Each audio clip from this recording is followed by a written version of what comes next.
어머니 아버지께서 결혼하실 때 할머니께서 너희 이 교회 다녀라 하시면서 교회 옆에 작은 새빵을 얻어주셨어요. 근데 그 새빵 옆에 교회가 한성교회였고 어머니 아버지 신혼 때부터 저희가 출석하는 교회가 되었습니다. 저희가 딸만 셋이거든요. 퀴즈가 나갑니다. 제가 몇째예요? 네, 맞습니다. 셋째예요. 그렇죠? 셋째로 보이죠? 뭐 때문인지 모르지만요. 네. 늦둥이 막내 셋째 딸로 태어났는데요. 제가 태어날 때 정부 정책이 하나만 낳아 잘 기르자, 둘만 낳아 잘 기르자, 이런 산하 제한 정책이 있었던 거죠. 계획하지 않은 제가 생긴 거예요. 어머니 아버지께서 고민하셨습니다. 아무래도 경제 상황도 많이 어렵고 우리 집에 벌써 아이가 둘이나 있는데 이 아이를 우리가 정말 책임질 수 있을까? 이런 고민을 하시다가요, 아무래도 안 되겠다라고 생각하신 거예요. 그때 정부 정책에 따라서 여성들이 보건소에 수술을 신청하는 제도가 있었대요. 임신하지 않은 여성이 신청하게 되면 임신을 할 수 없도록 수술을 해주는 건데요. 어른들이 배꼽 수술이라고 불렀다고 합니다. 그리고 임신한 여성이 신청을 하게 되면 낙태 수술과 함께 다시는 임신할 수 없도록 하는 수술을 해주는 거죠. 어머니 아버지께서 고민하시다가 그 수술을 어렵게 신청하게 되셨어요. 날짜가 흘러서 수술날이 되었고 어머니께서 채비를 하고 집을 나서시는데 그때 동네에 미애 엄마라는 분이 계셨대요. 엄마한테 물어보신 거죠. 어머 어디 가세요? 그래서 아무래도 어머니께서 좀 얘기하기가 그러셔서 이렇게 저렇게 돌려 말하시려고 하다가 또 거짓말을 못 하셔가지고 이러이러해서 갑니다 라고 말씀하신 거죠. 그랬더니 미애 엄마라는 분께서 하시는 말씀이 어머 그럼 잘 됐네요, 기도받고 가세요 라고 하신 거예요. 그래, 기도받는 건 무조건 좋은 거니까 기도받고 가자. 그래서 그 미애 엄마라는 분을 따라가신 거죠. 그 미애 엄마라는 분은 저희 동네에 있는 구세군 교회를 다니시는 분이셨대요. 그분이 다니시는 구세군 교회에 가서 구세군 교회 전도사님, 미애 엄마, 저희 엄마 이렇게 세 분이서 막 기도를 하게 되신 거예요. 열심히 기도를 한 후에 이제 어머니께서 가시려고 하는데 전도사님이 저희 어머니한테 얘기하시는 거죠.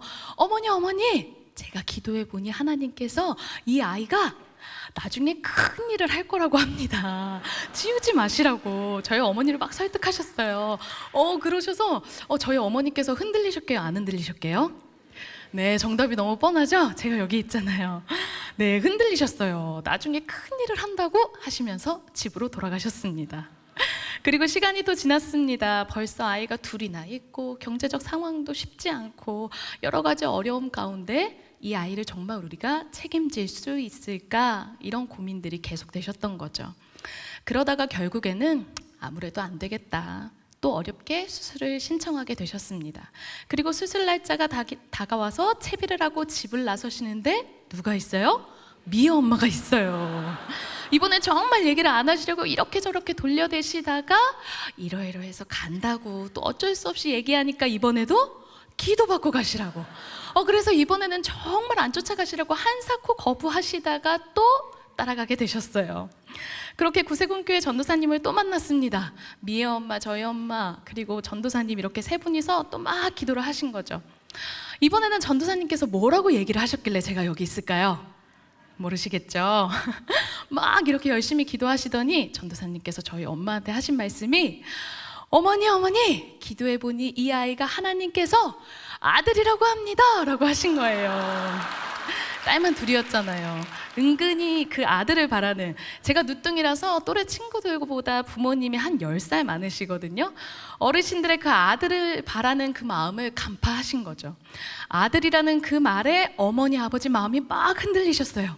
아들이라고 그러면서 아들이라고 고민하시는 사이에 제가 막 무럭무럭 자랐습니다. 그래서 이제 더 이상 저를 어찌할 수 없는 상황이 되었고 제가 뿅 하고 태어나는데 예쁜 여자예요, 남자예요? 제가 성인이 돼서 어머니께서 옛날에 이런 일이 있었다 이야기해 주시면서 저한테 그렇게 말씀하세요. 하나님께서 네가 태어날 때부터 그렇게 너를 지키셨어, 보호하셨어, 인도하셨어, 이런 이야기들을 하면서 웃곤 했습니다. 저는 그렇게 모태신앙인으로 자랐어요. 하나님이 나를 사랑하신다, 예수님이 나를 위해 십자가에 못 박혀 죽으셨다, 나는 얼마짜리, 예수님짜리, 이런 걸 주일학교에서 듣고 배우고 외치고 그렇게 자라난 모태신앙인입니다. 제가 이렇게 듣기만 하고 배우기만 했던 하나님을 제 의지로 좀 붙들게 되는 계기들을 제 삶에 만나게 됐습니다. 초등학교 3학년 때 일인데요. 어떤 일이 있었는지 기억도 안 날 만큼 너무너무 사소한 일로 같은 반 남자 학생과 좀 다투게 됐어요. 그렇게 다투고 나서 그 친구랑은 이제 사이가 좀 서먹서먹해졌죠. 거리가 생겼습니다. 그러면서 이렇게 시간이 흘렀습니다. 이 친구가 어느 날은 학교에 왔는데 이렇게 머리에 막 브릿지 하나씩을 넣고 온 거예요. 그때 그게 유행이었거든요. 그러면서 뭔가 시간이 지나면서 그 친구 뒤에 쫄쫄쫄쫄 추종자들이 막 생기기 시작하는 거죠. 그러면서 약간 세력이 있는 친구가 됐습니다. 그런데 반면에 이 친구랑 약간 거리가 생긴 저는 주변에 저랑 같이 어울렸던 친구들이 저랑 조금씩 멀어지는 듯 하더니 3학년이 끝날 때쯤 되니까 제가 반에서 왕따가 되어 있는 거예요. 사람에게 외면당하는 느낌을 경험하니까 이제 쉽게 사람한테 다가가지 못하겠는 거죠. 그렇게 엄청 충격적인 상황들을 맞이하게 되면서 처음에는 반 왕따로 시작했던 것이 4학년, 5학년, 6학년 올라가면서 제가 속한 학년에서 왕따가 되고 나중에는 전교에서 왕따가 되었습니다. 쉽게 말하면 저를 인사해주거나 아는 체 해주는 사람이 단 한 명도 없는 거예요. 혼자인 거 외로운 건 괜찮은데요. 괴롭힘이 너무 힘든 거죠. 교실 문을 열고 들어가면 아이들이 저인 걸 확인하면 막 소리를 지르고 욕을 해요. 그리고 또 어느 날은 교실 문을 열고 들어가서 이제 수업 준비하려고 제 책상 밑에 이제 제 소지품을 꺼내려고 이렇게 손을 넣었는데 제 물건이 아무것도 없는 거예요. 어떡하지? 어디 갔지? 나중에 찾아보니까 아이들이 쓰레기통에 다 갖다 버려놓고, 또 어느 날은 교실로 들어가서 제 책상과 의자가 있는 자리로 갔는데 제 책상과 의자만 없는 거예요. 당황했어요. 어떡하지? 이제 수업은 막 시작해야 하는데. 나중에 알고 보니 아이들이 이 학교 창고에다가 갖다 버린 거죠. 괴롭힘이 가장 심한 시간은 점심시간입니다. 저는 1년 내내 배가 아픈 친구가 되는 거예요. 점심시간 종이 땡 하고 치면 후다닥 달려서 양호실로 피해서 배 아프다고 하고 점심시간 내내 누워있다가 수업 시작하는 종이 땡 울리면 다다다닥 또 올라가서 자리에 앉는 거죠. 그때부터 저는 교실에서 점심을 먹은 게 10손가락 안에 꼽는 것 같아요. 도시락을 쌌었는데요. 어머니께서 싸주신 도시락은 하굣길 하수구에 다 처리를 하고 집에 가곤 했습니다. 그런 지경이다 보니 제가 이렇게 골목에 그냥 지나갈 때도 다른 초등학교 아이들이 저를 보면서 막 수군대는 거예요. 재원아 학교 누구래? 하면서. 그렇게 아주 어려운 초등학교 생활을 하다가요, 시간이 흘러서 제가 드디어 중학교에 갈 나이가 되었습니다. 새로운 건물과 또 교복을 입는다는 것 때문에 제 안에 아주 작은 희망, 기대가 있었어요. 중학교에 가면 뭔가 달라지지 않을까? 그런 기대를 품고 중학교에 입학을 딱 했는데요. 제 기대와는 달리 동네 초등학교에서 모여서 입학을 하잖아요. 모두가 다 저를 알아보는 거예요. 왕따라는 꼬리표가 떨어지지 않았습니다. 괴롭힘이 더 업그레이드 됐어요. 더 심한 폭언과 폭행이 시작됐습니다. 하루는 점심시간인데요. 미처 저의 피난처 간호실로 피하기 전에 이 친구들 수업이 너무 일찍 끝난 거예요. 뒷문에서 저를 기다리고 있었어요. 함께 갔습니다. 그때 학교에서 학생들 담배 피지 말라고 화장실 들어가는 문을 통유리문으로 안과 밖이 환하게 보이도록 바꿨을 때인데요. 그 친구들과 제가 화장실 안으로 들어가고 문을 잠그면 이제 아이들은 신나는 싸움 구경이 생긴 거죠. 막 소리를 지르고 욕을 해대면서 그 통유리문 아래부터 꼭대기까지 몇백 명의 아이들의 얼굴이 다닥다닥 붙어서 막 소리를 지르고 화장실 앞 복도에 의자랑 책상을 끌고 와서 그 위에 올라가서 구경하는 아이들도 있고요. 흥분 상태가 된 거죠. 너무 무서웠습니다. 생각했어요. 선생님이 어떻게 좀 우연히 지나갔으면 좋겠다. 아니면 빨리 종이 울렸으면 좋겠다. 이런 생각을 했지만 선생님이 지나가시지도 않았고 빨리 종이 울리지도 않았습니다. 이제 점심시간이 끝나는 종이 울렸고 수업 시작까지 10분이 남았어요. 전 만신창이가 됐죠. 엎친 데 덮친 격으로 그렇게 어려운 학창시절을 보내고 있는 때에 이미 오래전에 IMF가 터졌고 상황이 많이 좋지 않은 때였습니다. 아버지께서 실직을 하셨어요. 아버지께서 집에 있는 돈을 어떻게든 막 끌어모아서 아주 작은 트럭 하나를 마련하셨습니다. 그리고 말씀하셨어요. 윤진아, 아빠가 가서 무슨 일이든 해서 돈 벌어오겠다고. 다 같이 기다리라고. 그렇게 엄마와 저희 딸 셋을 뒤로하고 아버지께서 집을 떠나 차를 끌고 그렇게 전국을 누비시면서 정말 돈이 되는 일이라면 마다하지 않고 열심히 하셨던 것 같아요. 하지만 그렇게 집을 나서신 후로 아버지의 얼굴을 아주 오랫동안 볼 수 없었고요. 형편은 더더욱 어려워졌습니다. 너무 어려운 가정 그리고 학업 생활을 하고 있었기 때문에 너무 힘든 거예요. 그러다 보니 저한테는 진짜 마지막 남은 한 가지, 오로지 교회밖에 없는 거예요. 주님밖에. 누구도 나를 도와줄 수 없지만 하나님이 나를 지키신대요. 나의 도움이 여호와 하나님께로부터래요. 나를 버리지 않으시고 내가 가난해도 못생겨도 심지어 하지 말라는 그 죄를 지어도 하나님 절대 나 포기하지 않으신다고. 끝까지 사랑하신다고. 전도사님, 목사님, 주일학교 선생님들한테 들었던 그 이야기들이 자꾸만 떠오르는 거예요. 그리고 꾸역꾸역 이 삶을 버티게 하는 거죠. 견디게 하는 거예요. 그렇게 6년이라는 시간을 버텼습니다. 그리고 제가 조금 더 자라서 고등학생이 될 나이가 되었습니다. 아무래도 집이 많이 어렵고 하다 보니까 빨리 기술을 배워서 취직을 해야 되겠다 생각을 가지고 직업학교, 상업계열 쪽으로 가게 됐습니다. 그 학교는 집에서 전철을 타고 버스를 타고 꽤나 먼 거리에 있는 곳이었어요. 입학을 하고 학교를 딱 갔는데요. 처음에 그 학교를 가고 나서 깜짝 놀랄 일이 생긴 거죠. 아무도 저를 모르는 거예요. 늘 어디를 가나 저를 보고 수근수근 대던 사람들 뿐이었는데 그곳에 가니까 제가 누군지 왕따였는지 이런 거 아무도 모르는 거죠. 그러면서 처음으로 교회가 아닌 곳에서 저한테 친구가 생긴 거예요. 너무 좋은 거죠. 아이들이 저를 막 어른공주라고 부르더라고요. 분위기가 이래서 해야 되겠습니까? 네. 제 간증에 웃을 게 별로 없는데 네.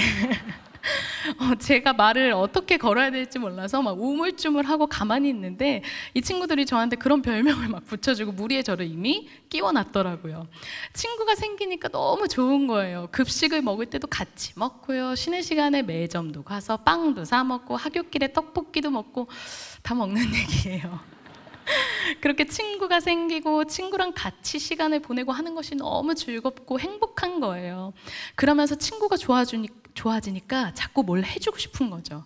우리한테 제일 좋은 거 뭐예요? 여러분한테, 저한테 제일 좋은 거? 예수님이죠. 이 친구들한테 자꾸 뭘 해주고 싶은데 저한테 제일 좋은 거 예수님. 얘네한테 예수님을 선물해주면 얘네 진짜 행복해지겠다 이 생각이 드는 거예요. 그래서 친구들을 전도하기로 마음을 먹었습니다.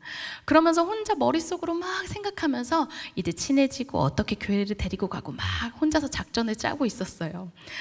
그런데 첫 번째 문제에 봉착하게 됩니다. 친구들이랑 더 친해지고 시간도 보내고 해야 교회에 데리고 갈 텐데 이 친구들이 주일날 제가 예배를 가야 되는 그 시간에만 만나는 거예요. 고민했어요. 나 이 친구들이랑 친해져야 교회 데리고 가고 전도도 하는데 예배는 드려야 되고 어떡하지 막 고민을 하다가 이제 결정했죠.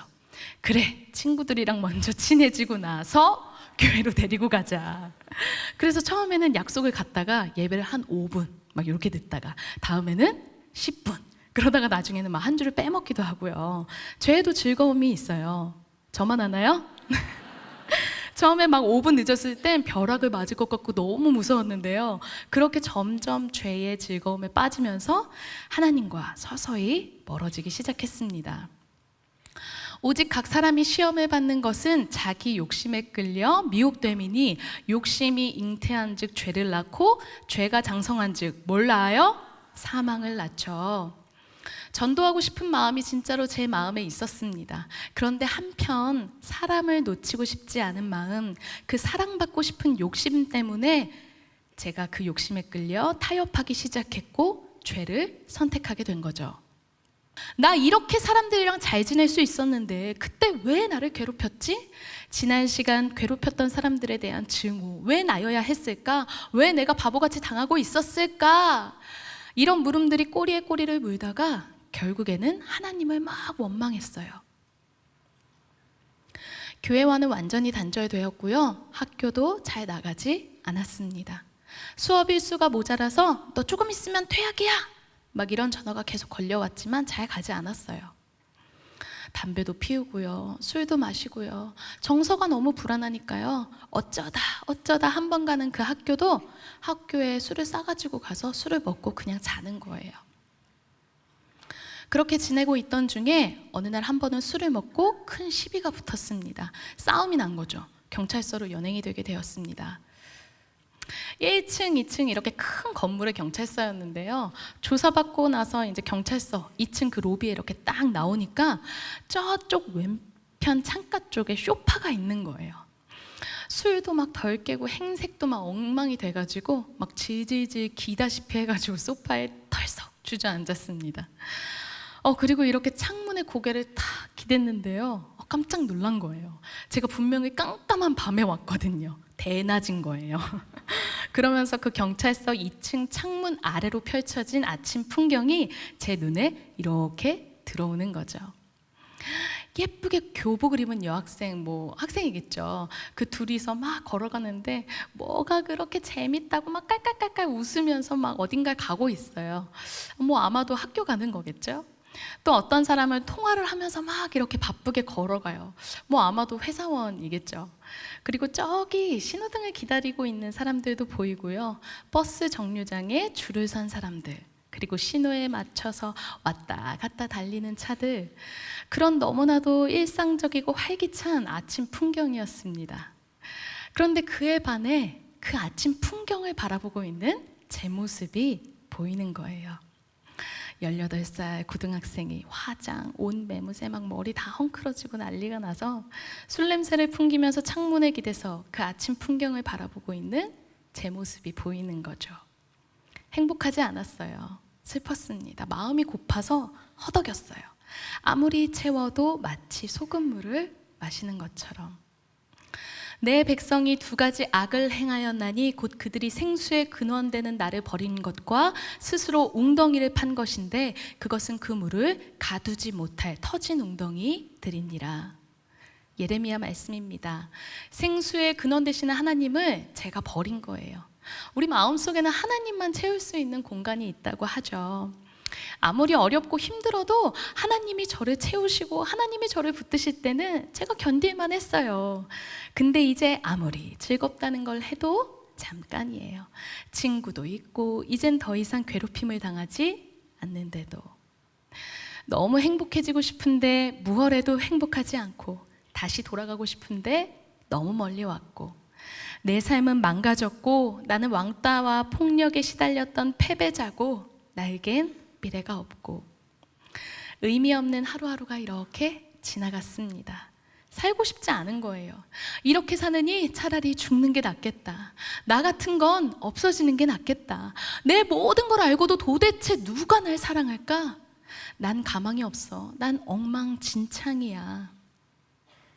마치 낭떠러지 끝에 흔들흔들 위태롭게 서 있는 것처럼 그런 위험한 시간들이 지났습니다.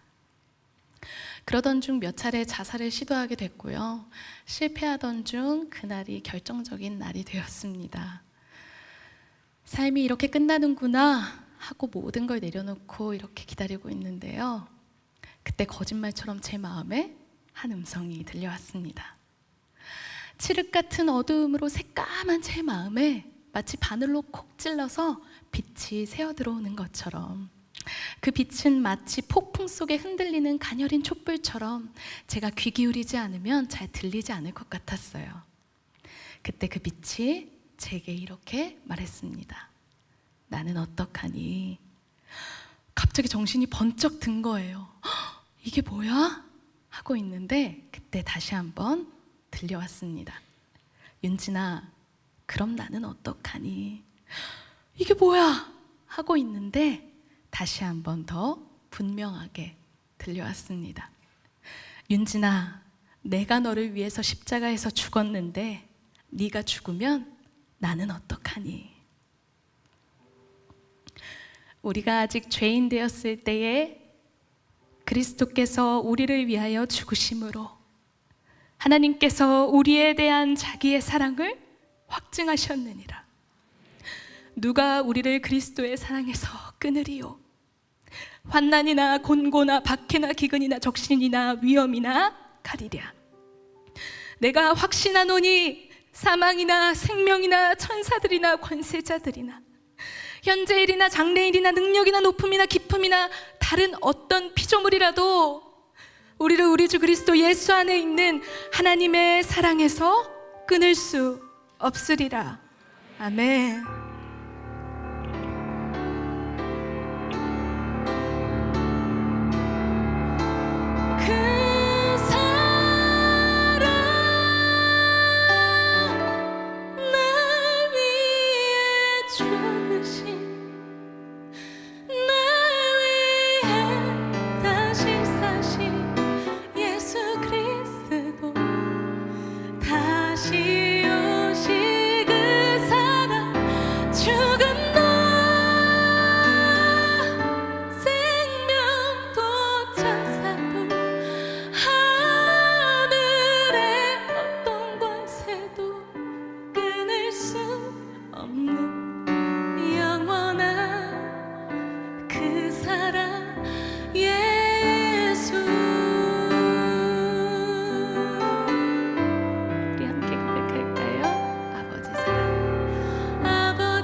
우리 아버지 어떤 분이시죠?